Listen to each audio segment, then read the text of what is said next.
स्कंद तीसरा अध्याय भगवान श्री कृष्ण का प्राकट्य। श्री सुखदेव जी कहते हैं, परीक्षित, अब समस्त शुभ गुणों से युक्त बहुत सुहावना समय आया। रोहिणी नक्षत्र था। आकाश के सभी नक्षत्र, ग्रह और तारे शांत सौम्य हो रहे थे। दिशाएं स्वच्छ प्रसन्न थीं। निर्मल आकाश में तारे जगमगा रहे थे। पृथ्वी के बड़े बड़े नगर, छोटे छोटे गांव, अहीरों की बस्तियां और हीरे आदि की खानें मंगलमय हो रही थीं। नदियों का जल निर्मल हो गया था। रात्रि के समय भी सरोवर में कमल खिल रहे थे। वन में वृक्षों की पंक्तियां रंग बिरंगे पुष्पों के गुच्छों से लद गई थीं। कहीं पक्षी चहक रहे थे तो कहीं भौरे गुनगुना रहे थे।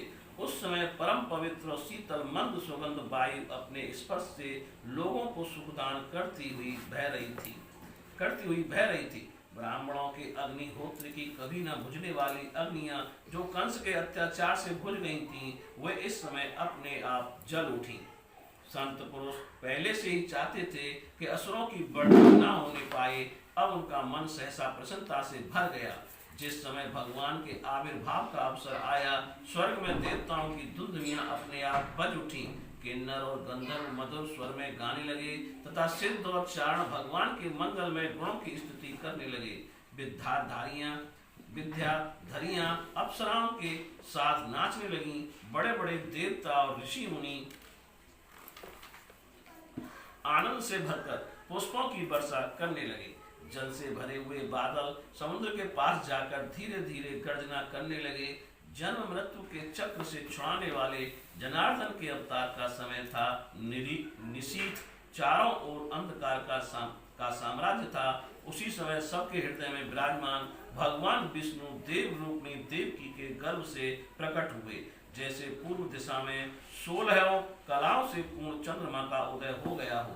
वसुदेव जी ने देखा, उनके सामने एक अद्भुत बालक है। उसके नेत्र कमल के समान कोमल और विशाल हैं। 4 सुंदर हाथों में शंख, गदा, चक्र और कमल लिए हुए हैं। वृक्ष स्थल पर श्रीवत्स का चिन्ह अत्यंत सुंदर स्वर्णमयी रेखा है। गले में कौस्तुभ मणि झिलमिला रही है। वर्षाकालीन मेघ के समान परम सुंदर श्यामल शरीर पर मनोहर पीतांबर फहरा रहा है। बहुमूल्य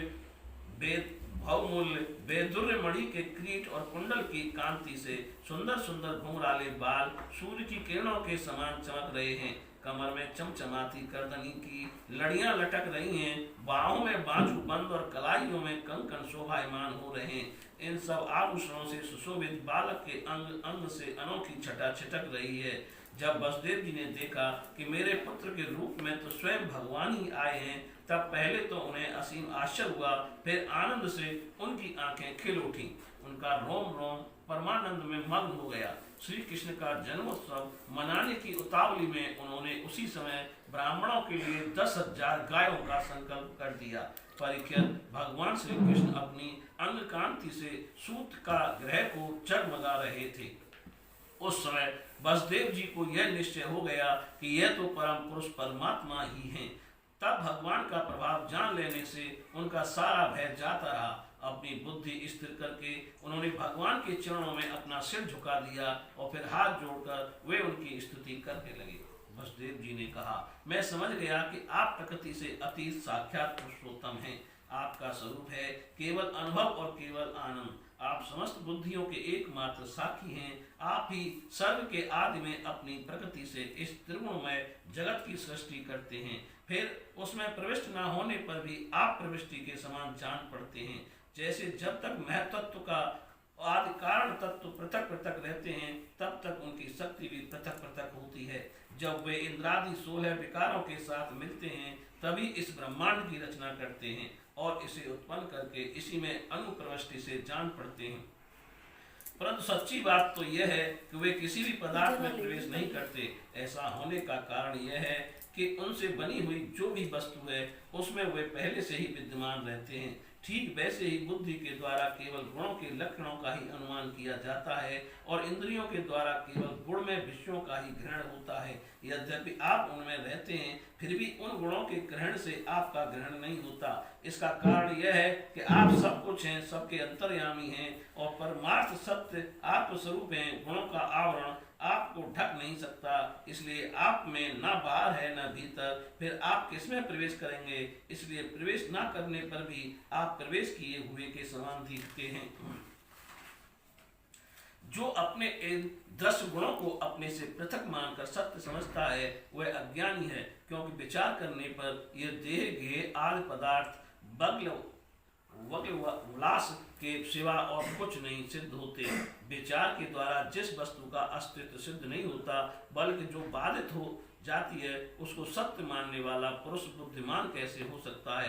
प्रभु कहते हैं कि आप स्वयं समस्त क्रियाओं, गुणों और विकारों से रहित हैं, फिर भी इस जगत की सृष्टि, स्थिति और प्रलय आपसे ही होते हैं।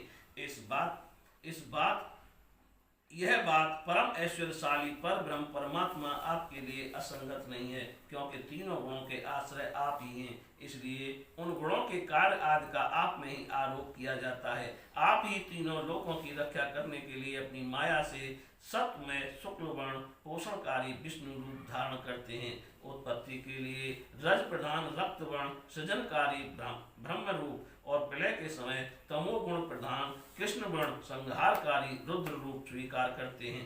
प्रभु आप सर्वशक्तिमान और सबके स्वामी हैं। इस संसार की रक्षा के लिए ही आपने मेरे घर अवतार लिया है।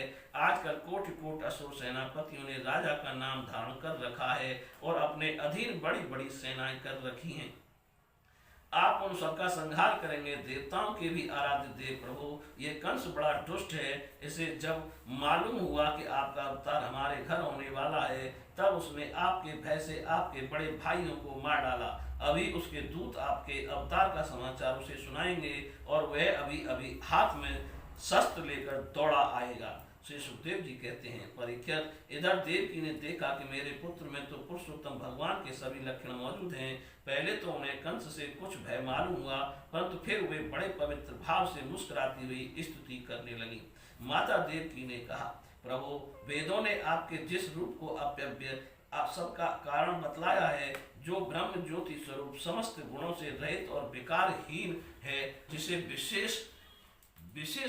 विशेषण रहित अनिवर्चनीय निष्क्रिय एवं केवल विशुद्ध सत्ता के रूप में कहा गया है, वही बुद्धि आदि के प्रकाशक विष्णु आप स्वयं हैं।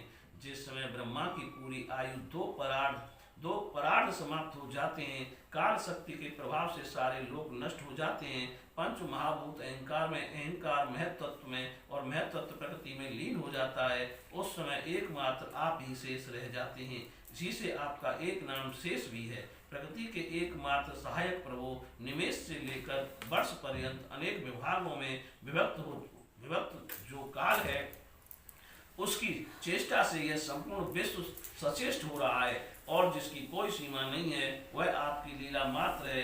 आप सर्वशक्तिमान और परम कल्याण के आश्रय हैं। मैं आपकी शरण लेती हूँ। प्रभु, ये जीव मृत्युग्रस्त हो रहा है। ये मृत्यु रूप कराल व्याध से भयभीत होकर संपूर्ण लोकांतरों में भटकता रहा है, परंतु इसे कभी कहीं भी ऐसा स्थान ना मिल सका जहाँ ये निर्भय होकर रहे। आज बड़े भाग्य से इसे आपके चरणारविंदों की शरण मिल गई है। अतः अब ये स्वस्थ होकर सुख की नींद सो रहा है। औरों की तो बात ही क्या, स्वयं मृत्यु भी इसके भयभीत होकर भाग गई है। प्रभु, आप हैं भक्त भयहारी और हम लोग इस दुष्ट कंस से बहुत ही भयभीत हैं। अतः आप हमारी रक्षा कीजिए। आपका ये चतुर्भुज दिव्य रूप ध्यान की वस्तु है। इसे केवल मांस मज्जा में शरीर पर ही दृष्टि रखने वाले देहाभिमानी पुरुषों के सामने प्रकट मत कीजिए। मधुसूदन, इस पापी कंस को यह बात मालूम ना हो कि आपका जन्म मेरे गर्भ से हुआ है। मेरा धैर्य टूट रहा है। आपके लिए मैं कंस से बहुत डर रही हूँ। विश्वात्मन, आपका यह रूप अलौकिक है। आप शंकर चक्र गदा और कमल की शोभा से युक्त अपना यह चतुर्भुज रूप छिपा लीजिए। प्रलय के समय आप इस संपूर्ण विश्व को अपने शरीर में वैसे ही स्वाभाविक रूप से धारण करते हैं जैसे कोई मनुष्य अपने शरीर में रहने वाले छिद्र रूप आकाश को। वही परम पुरुष परमात्मा आप मेरे गर्भवासी हुए। यह आपकी अद्भुत मनुष्य लीला नहीं तो और क्या है। श्री भगवान ने कहा, देव, स्वयं मनु मनवंतर में जब तुम्हारा पहला जन्म हुआ था, उस समय तुम्हारा नाम था प्रश्नि और मैं वसुदेव सुतमा नाम के प्रजापति। ये वसुदेव सुतमा नाम के प्रजापति थे। ये तुम दोनों के हृदय बड़े ही शुद्ध थे। जब ब्रह्मा जी ने तुम दोनों को संतान उत्पन्न करने की आज्ञा दी, तब तुम लोगों ने इंद्रियों का दमन करके उत्कृष्ट तपस्या की। तुम दोनों ने वर्षा, वायु, घाम, शीत, उष्ण आदि काल के विभिन्न गुणों का सहन किया और प्राणायाम के द्वारा अपने मन के मल को धो डाले। तुम दोनों कभी सूखे पत्ते खा लेते और कभी हवा पीकर ही रह जाते। तुम्हारा चित्त बड़ा शांत था। इस प्रकार तुम लोगों ने मुझसे अभिष्ट वस्तु प्राप्त करने की इच्छा से मेरी आराधना की। मुझ में चित्त लगाकर ऐसा परम दुष्कर और घोर तप करते करते देवताओं के 12,000 वर्ष बीत गए। पुण्यमयी देवी, उस समय मैं तुम दोनों पर प्रसन्न हुआ, क्योंकि तुम दोनों ने तपस्या, श्रद्धा और प्रेममयी भक्ति से अपने हृदय में नित्य निरंतर मेरी भावना की थी। उस समय तुम दोनों की अभिलाषा पूर्ण करने के लिए वर देने वालों का राजा मैं इसी रूप से तुम्हारे सामने प्रकट हुआ। जब मैंने कहा कि तुम्हारी जो इच्छा हो मुझसे मांग लो, तब तुम दोनों ने मेरे जैसा पुत्र मांगा। उस समय तक विषय भोगों से तुम लोगों का कोई संबंध नहीं हुआ था, तुम्हारे कोई संतान भी न थी, इसलिए मेरी माया से मोहित होकर तुम दोनों ने मुझसे मोक्ष नहीं मांगा। तुम्हें मेरे जैसा पुत्र होने का वर प्राप्त हो गया और मैं वहां से चला गया। और अब सफल मनोरथ होकर तुम लोग विषयों का भोग करने लगे। मैंने देखा कि संसार में शील, स्वभाव, उदारता तथा अन्य गुणों से मेरे जैसा कोई और नहीं है, इसलिए मैं ही तुम दोनों का पुत्र हुआ और उस समय मैं वृष्ण गर्भ के नाम से विख्यात हुआ। फिर दूसरे जन्म में तुम हुई अदिति और वसुदेव हुए कश्यप। उस समय भी मैं तुम्हारा पुत्र हुआ। मेरा नाम था उपेंद्र। शरीर छोटा होने के कारण लोग मुझे वामन भी कहते थे। सती देव की, तुम्हारे इस तीसरे जन्म में भी मैं उसी रूप से फिर तुम्हारा पुत्र हुआ हूँ। मेरी वाणी सर्वदा सत्य होती है। मैंने तुम्हें अपना यह रूप इसलिए दिखला दिया कि तुम्हें मेरे पूर्व अवतारों का स्मरण हो जाए। यदि मैं ऐसा नहीं करता तो केवल मनुष्य शरीर से मेरे अवतार की पहचान नहीं हो पाती। तुम दोनों मेरे प्रति पुत्र भाव तथा निरंतर ब्रह्म भाव रखना। इस प्रकार वात्सल, स्नेह और चिंतन के द्वारा तुम्हें मेरे परम पद की प्राप्ति होगी। श्री सुखदेव जी कहते हैं, भगवान इतना कहकर चुप हो गए। अब उन्होंने अपनी योग माया से पिता माता के देखते देखते तुरंत एक साधारण शिशु का रूप धारण कर लिया। तब वसुदेव जी ने भगवान की प्रेरणा से अपने पुत्र को लेकर सूतका गृह से बाहर निकलने की इच्छा की। उसी समय नंद पत्नी यशोदा के गर्भ से उस योग माया का जन्म हुआ, जो भगवान की शक्ति होने के कारण उनके समान ही जन्म रहित हैं। उसी योग माया ने द्वारपाल और पूर्ववासियों की समस्त इंद्रिय वृत्तियों की चेतना हर ली। वे सब के सब अचेत होकर सो गए। बंदी रह के सभी दरवाजे बंद थे। उनमें बड़े बड़े किवाड़, लोहे की जंजीरें और ताले जड़े हुए थे। उनके बाहर जाना बड़ा ही कठिन था। परंतु वसुदेव जी भगवान श्री कृष्ण को गोद में लेकर जो ही उनके निकट पहुंचे, त्यों ही वे सब दरवाजे आप से आप खुल गए।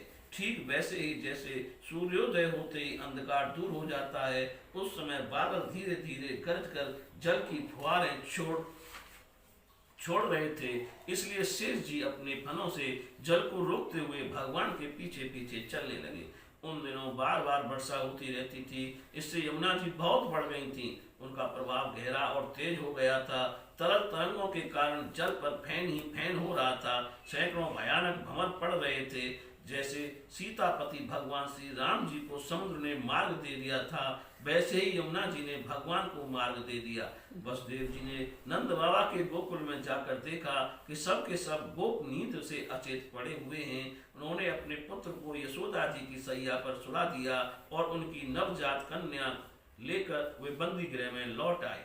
जेल में पहुंचकर वसुदेव जी ने उस कन्या को देवकी की सैया पर सुला दिया और अपने पैरों में बेड़ियां डाल ली तथा पहले की तरह वे बंदी गृह में बंद हो गए। उधर नंद पत्नी यशोदा जी को इतना तो मालूम हुआ कि कोई संतान हुई है, परंतु वे यह ना जान सकी कि पुत्र है या पुत्री, क्योंकि एक तो उन्हें बड़ा परिश्रम हुआ था और दूसरे योग माया ने उन्हें अचेत कर दिया था। बोलिए श्री कृष्ण भगवान की जय।